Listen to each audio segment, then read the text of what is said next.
Welcome back to Fitness or Fiction, a podcast dedicated to cutting through the hype of the health and fitness industry. Every week, we dig into a new topic and help you wade through the real information to make solid decisions on your fitness journey. Dr. Wee Yong, thanks for joining us today, sir. My pleasure. Doctor too much, I should. Doctor, yeah, you earned that title. Yeah. Well, thanks for joining us today.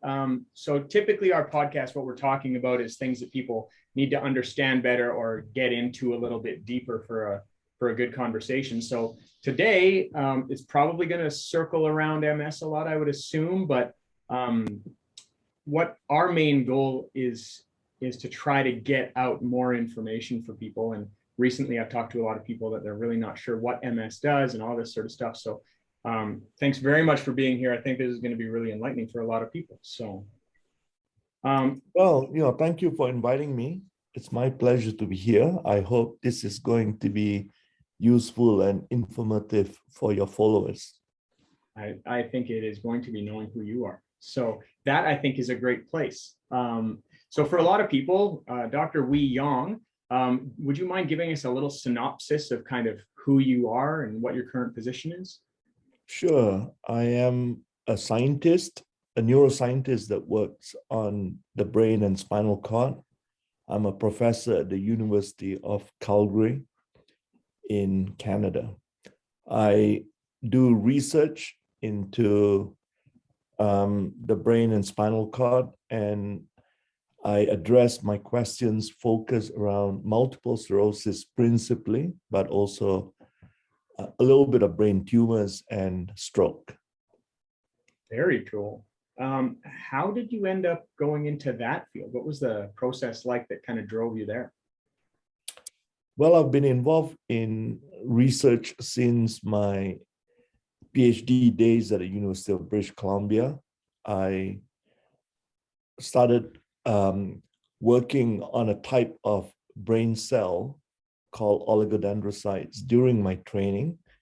And because the oligodendrocyte is a cell in the brain that is destroyed in multiple sclerosis, that led me rationally to work on multiple sclerosis. And I've been in that space since 1986. I've been involved with MS research for a long time now. I was born 2 years after that. 88. You're so young. I was 3 already. Yes. The baby. When you were studying, did you want to work in research or did you want to work with patients directly, like when you first were going through school? Well, like many people growing up, I had aspired to be a medical doctor very early on in my life. I actually, tried to get into medical school, was not successful, and so went into what I thought was the next option, which was graduate school. But I ended up really liking research, and so no regrets. I've been in research all this time. I work with a lot of medical doctors. I teach medical students these days on multiple sclerosis. And I'm very pleased to be where I am. So I tell my students these days that life can take a lot of twists and turns, and you go with the flow, and you can often end up in a very good place. That is awesome. This was one of the questions I was most interested in, like why MS, and that kind of focus on the oligodendrocyte driving you there makes a lot of sense. Okay, so having been involved in research as long as you have, what are some of the highlights of things that you've accomplished in the industry that you're really proud of? Well, first of all, let me just talk about the advancements that the field has made in general. Sure. When I started researching in MS, we had no medications that could improve the long-term outcomes of people living with MS. Now there are over 20 medications that improves the prognosis of individuals with MS. So that's a huge advancement. There has also been a lot of progress in the area of trying to understand why the immune system becomes dysfunctional in individuals living with MS.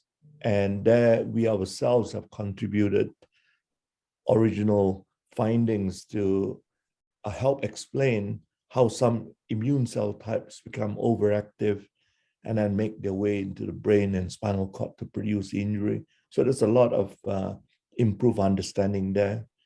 These days, the field is also moving towards trying to repair the lesions, the brain lesions that have formed. How can you help with regenerating some of the elements that have been destroyed, and can that improve long-term outcome? And in this area of repair, we have also made contributions along with others in the field as well. Another area that we have contributed to has been in the context of repurposing medications that are currently available for use in humans for different indications. And because of their prospect of affecting aspects of MS in a favorable manner, we have been involved in this repurposing so that a given medication, particularly a generic medication that is very affordable, can be repurposed now for multiple sclerosis. And you've discovered some stuff that's applied yourself, have you not? Like you repurposed an acne medication, didn't you? Yes, we have. So this acne medication is called minocycline. We understood from some of our laboratory work that minocycline, which is commonly used for acne, has some impact on immune cells, and that they can help correct some of the immune abnormalities that occur in MS. We initiated that work in models of MS, and upon favorable findings, we were able to translate that to our clinicians, one of my collaborators took that into a clinical trial, and it actually evolved all the way to a phase 3 definitive clinical trial in which we were able to show that minocycline is useful in early MS to prevent the acquisition of a next attack. Wow. So, in that regard, this is a cheap generic medication that some places in the world have been able to offer individuals with early MS as a potential therapeutic to slow the evolution of progression. Wow, that is amazing. That is very impactful work. I'm very happy to be talking about it. My mom had a friend pass away from MS, and back when she passed away, there was nothing to be done. So it's really exciting to talk to somebody making a difference like that. But it's kind of a nice. I should also bring up another one that is more topical and in the news recently, and this involves hydroxychloroquine. Hydroxychloroquine is an anti-malarial medication. It got a lot of flack during the early COVID period because it was touted as a medication that could be useful for COVID-19. But we have been working in the lab with hydroxychloroquine for many years because we found that it was useful in correcting abnormalities that a particular cell in the brain, the microglia, has. And so we actually took that from favorable results in a model of MS, more recently with one of our clinicians into a trial in primary progressive MS. And the results are favorable. It's a small trial, but it did show that over 1 year of treatment with hydroxychloroquine, the number of individuals with primary progressive MS, for which there are no good current treatments, expected to progress was actually reduced in number. So basically, it's a promising finding. It needs to be affirmed in a larger trial, but it is in the right direction that we seem to have been able to slow progression of disability for a type of MS which has been very difficult to treat. Well, the primary progressive type is very challenging. I think that goes into our next question really well. Which what it is. Yeah, Doc, I have a really basic question for you, and I want to hear from you directly. Like, exactly what is MS, and what are the symptoms that people experience, and like how common is it? Like, is it like 1 out of 100 people in your experience get it? Like, just kind of the basics for our audience. Sure. Multiple sclerosis is a condition that affects the brain and the spinal cord. It results from immune cells that become, for whatever reason, overactivated. And some of these immune cells now gain the capacity to enter the brain and spinal cord to now produce injury. I have to say that immune cells normally are good cells that we all have, and which help us fend against infections and help us to heal from an injury. But sometimes some of these subsets of immune cells can become overactive. And when that happens, and they go to places in large numbers where they're normally excluded from, that becomes a problem. So in multiple sclerosis, we have a condition in which some of these immune cell types, like I said, become overactivated, enter the brain and spinal cord in large numbers. They produce molecules that now begin to damage the cells that we have in the brain and spinal cord. Mm-hmm. Depending on where this happens throughout our so-called central nervous system, which is the brain and spinal cord, that will dictate what the symptoms are. Commonly early on in MS, the optic nerve is involved, and immune cells make their way there, disrupt the optic nerve, and a common symptom then early on is visual disturbances.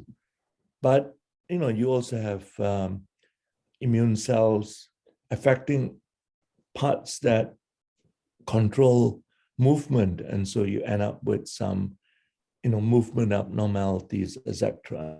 So multiple sclerosis symptoms then is fairly broad, and can involve a range of symptoms, neurological symptoms, depending on where the injury is occurring in the brain and spinal cord. Mm-hmm. So would it be safe to say that some of the most common stuff is like balance disturbances, vision disturbances, abnormality in movement and spasticity, and then of course digestive and yes, functions as well? Yes. Okay. I should also answer your other question about how common MS is. It is actually fairly common. In Canada, there are about 100,000 individuals living with MS. Across the world, about 2.8 million individuals. In Canada, it is estimated that every 12 minutes, an individual is diagnosed with multiple sclerosis. So, fairly common. It's also somewhat geographically distributed as well, meaning that it tends to be fewer MS cases in equatorial countries, more in temperate countries. Ethnic origin also plays a role as well, tends to be more in the Caucasian population than in the Oriental population. And amongst the progress in understanding MS has been, an understanding that genetics do have a small role, and that some environmental factors likely to be encountered in certain regions, may increase the odds of developing MS. And then there are also some protective factors as well. One of the thinking behind why there are fewer MS cases in the equator is that in the equator, there's a lot of ultraviolet B radiation. Yeah. And ultraviolet B radiation is the main way in which we generate vitamin D in us. So that has led to the idea that there's protective environmental factor that generates vitamin D, and vitamin D is a protective factor that prevents immune cells from going awry. Yeah, it's interesting. MS has become more prominent in my personal circle. Like I had a client that I was training that had MS, and then when Curtis got diagnosed, it started just popping up more and more around me. And I started researching it lightly, and like I found that it was more prominent in Alberta, in Canada specifically. Like Alberta had a much higher rate, which is kind of confusing with the environmental factors and why it would be so concentrated in certain sections, right? Yeah, ultimately, to get MS, a number of things come together. The genetic predisposition, small risk, the exposure to something in our environment that could be, certain viruses, for instance, perhaps some pollutants, the lack of protective factors like the lack of vitamin D, because we live in an area in Alberta in which for 9 months of the year, we are actually ultraviolet B deficient because of the angle of the sun, and therefore vitamin D deficient. And then there's also the role of the things that we eat that could also send immune cells down certain pathways. Yeah. So a number of things come together ultimately to lead to MS. So for me, the next question is kind of important because when I got diagnosed, it was a real sucker punch. I was trying to figure out what was wrong with my leg for a long time. I get an answer that I didn't want to hear. And you were kind enough to sit down and talk to me and give me some support. And in that time, I have a really good neurologist that you worked with a lot, Scott Jarvis. He's awesome. But I found the process of being diagnosed was really tough because even if everything was done well, there's a really steep learning curve, and it's something that you have to kind of come to terms with and figure out how you're going to handle. So before we get into what do people need to know and all the other questions, you've already had a good impact for me, just sitting down and being like, listen, I don't treat MS, but here's some really good stuff that you can look into. That was hugely impactful for me and my family. My question is, what impact are you trying to have in this field? You're obviously get some fulfillment out of it. You're obviously good at it. Is there any kind of specific thing that you drive towards that you're trying to have as far as an impact? Well, if I could be immodest, so to speak, we hope to make impact in a number of ways. One is the cure, and cure means different things to different people. For me, a cure is trying to slow the progression of disability. And that to some extent, we have helped with we have made scientific contributions to try to bring forth certain strategies to slow progression of disability. The work that we do, thankfully, is internationally recognized. Not that that's important to the ego, but certainly with international recognition, you become a thought leader. You can help sort of move the field towards areas that perhaps are more important to address at the moment. So that's another area of impact that I see it. Training the next generation is also one of the measures of impact, and we think we've done well that way.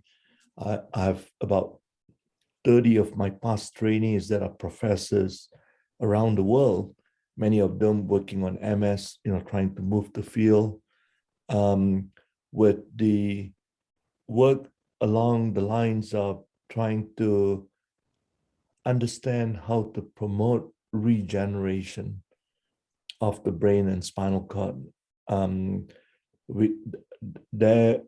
We are also thought leaders and trying to move the field along besides contributing. So those are some of the immodest contributions, if I may say so. To be more immodest for you, Curtis, we're already winning, and my goal is to stop progression and fix the damage. Already on the path, though. Now, the challenge, it's still very challenging, though. I mean, we are up against a very formidable enemy, so to speak. But as a field, we are making progress. 20 years ago, 30 years ago, the diagnosis of MS is one that is doomsday, so to speak. These days, there are many, many options for those diagnosed with MS, many medications to slow the progression of disability, and in some individuals prevent disability. And there are also research by us, by others around the world to try to do better. One is in the area of earlier diagnosis. The earlier you diagnose, the better the long-term prospect, and that's because of that diagnosis now, a lot of damage has already occurred within the brain and spinal cord. So the earlier diagnosis, the better. And again, I hope that we can continue to make progress along the lines of trying to regenerate the nervous system so that the damages that have already incurred can hopefully be mended to some extent. Well, now it would apply to a lot of other conditions as well. So that's huge. Just before we go to the next session or section, with the what is MS thing, there's a few different types. There's 4 types, are there? Or there's more, but 4 main buckets? Well, yeah, you have the classic relapsing remitting. Most individuals will go through a relapsing remitting MS course in which there are relapses, and then one remits, is stable for a while, a second attack, a relapse occurs, then remits. This is relapsing remitting. Many individuals then progress to steady progression from relapsing remitting. So that would be secondary progressive MS. And then you have primary progressive MS, where the progression of disability continues unabated from the beginning. That said, the field is also trying to slowly move away from these buckets, so to speak, because of the recognition that the injury is continuous, even if it is not manifesting as an obvious attack. And that has implications in our thinking about how to treat MS as well. Very cool. Nice. Yeah, it's kind of surreal to me. It feels like a little bit of a nightmare disease when like my friends are being diagnosed with it, and we just don't have the answers on where it comes from or how do people get it. Like, it's very, very strange. So like with that being said, like if somebody is diagnosed, in your experience, what's like the best things they can do to try to slow the process down, I guess? Yeah. We have many, see a neurologist. And most of the neurologists, the majority actually I would say all the neurologists that I know are very good at what they do. Listen to them. If they prescribe a disease modifying therapy, that's a good thing, because there's now overwhelming data that disease modifying therapies help the long-term prognosis and course of MS. And then there is also the lesser known impact of diet on immune cells. It is very clear that diet affects immune cells, but it may do so differently in different individuals. Yeah. So usually, if I'm asked, there's data for certain diets, perhaps being more pro-immune boosting, if you like, less favorable, like saturated fats. But generally speaking, that while there's data, there hasn't been large-scale studies. So it's very difficult to be definitive and say, hey, you are of this ethnic origin, this particular lifestyle, you have to go on this type of diet. So the guides are not quite there, although there's this appreciation that diet matters. And usually if asked, I would say, whatever makes you feel good, stick to that.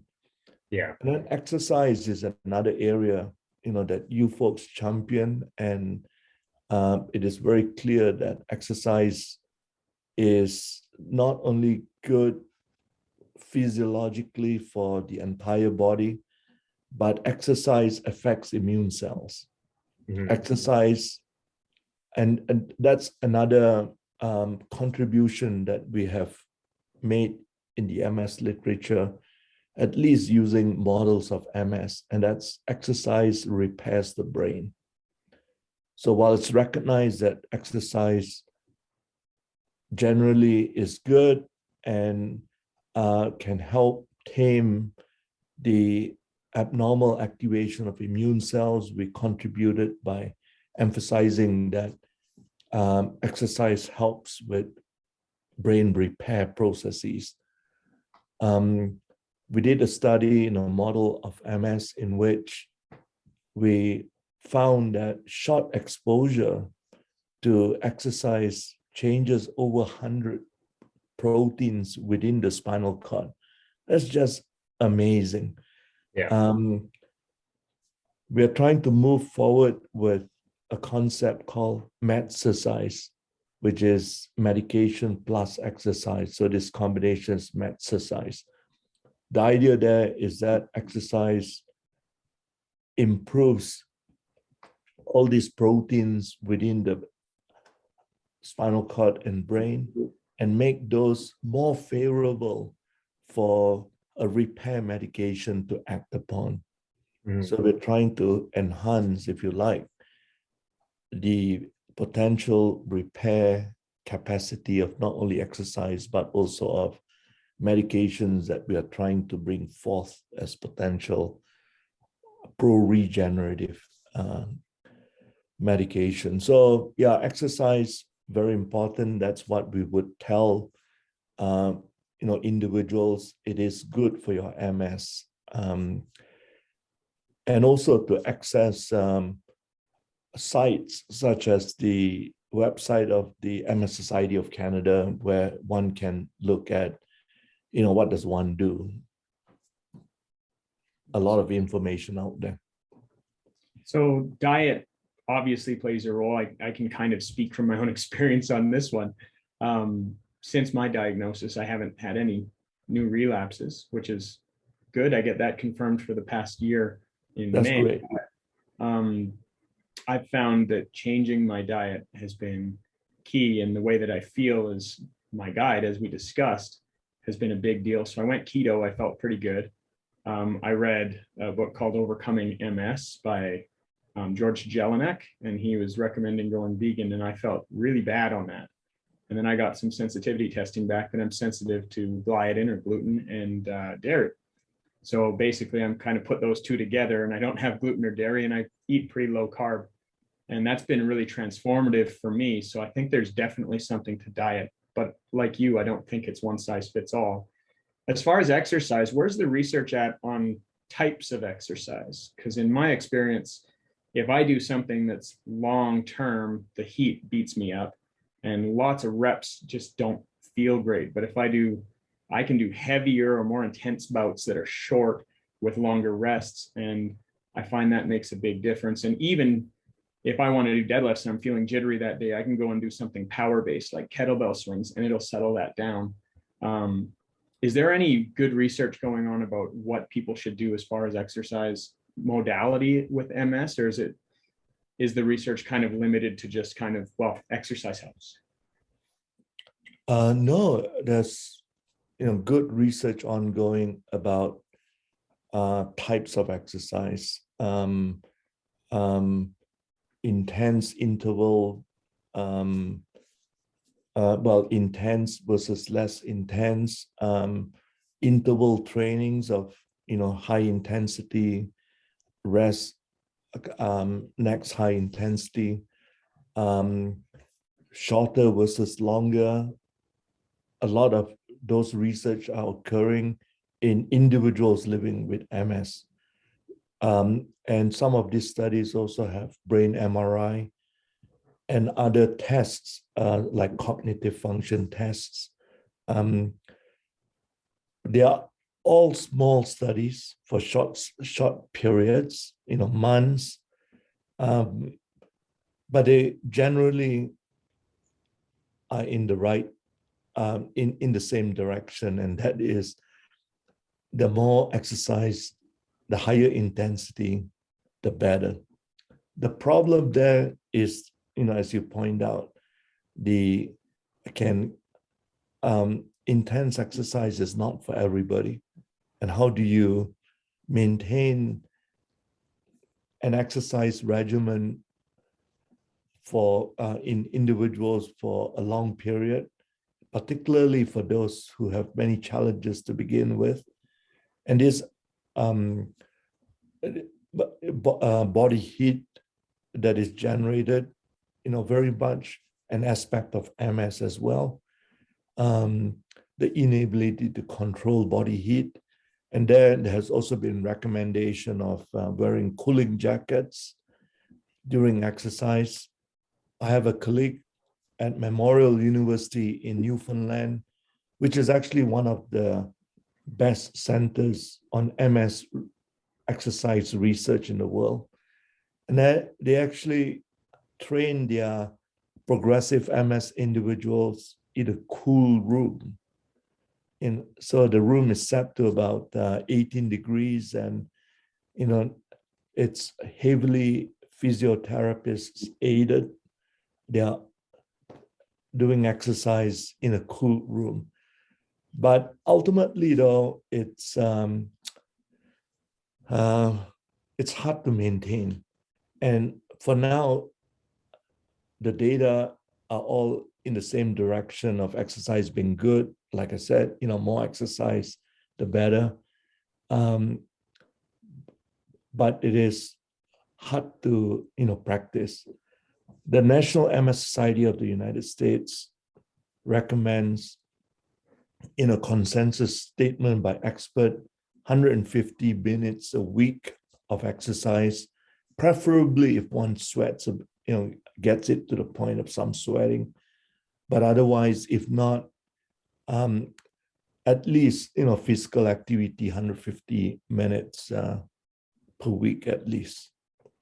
I have a silly question, just in regards to like exercise. This is probably for both of you, I guess, but just in regards to like exercise and heat and cold, like, has there been any research done on how like heat shock proteins, like going in like an infrared sauna, would affect like the immune system in regarding to MS? Or, it's kind of hippie, but like even doing like ice baths in order to cool the system and shock the body, like, is there anything like that going on that you're aware of?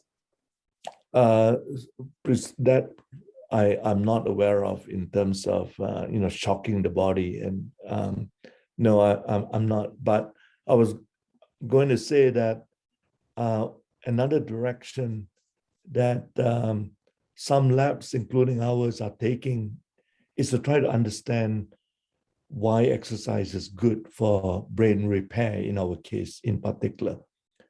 It turns out that exercising muscles will secrete a number of what are called myokines. Some of them have been identified to be exercise-induced. One of them is irisin, for instance.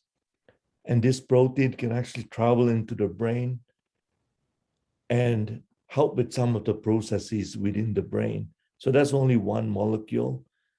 There are other molecules coming from the liver, the kidney during exercise that also travel to the brain as well. So we're trying to identify what might be some of the exercise-induced factors that perhaps could be turned into therapeutics.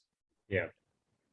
Because, it's going to be challenging to keep an individual on an exercise regime forever. But if one wants to target brain and brain repair, might there be a cocktail of naturally produced exercise-induced factors that is the cocktail to take, for instance? And is there a cocktail of molecules to tame the immune system? So that's another route that is being explored. I really think that it's going to come down to exercise stimulus in a lot of ways. And I could be wrong, but the way that I feel about it right now is we know that there's different stimulus that we can apply towards exercise, and there's neurological stimulus, which would be either power or strength. And one is more motor units, the other one's getting motor units to fire faster. And then mechanical damage, mechanical tension, AMPK, lactic, and oxidative. Knowing that there's all these stimuli, I think that if it can be done to get testing done with people that have MS, that we could identify a stimulus. And that's kind of a hope for the future for me, because I think that somebody diagnosed that doesn't have the access and experience that I do for exercise, it's a tall order to get exercising on top of everything they're dealing with. And I've already said to you that you probably know more about exercise-induced well-being in MS than many researchers, and that we certainly can use your expertise.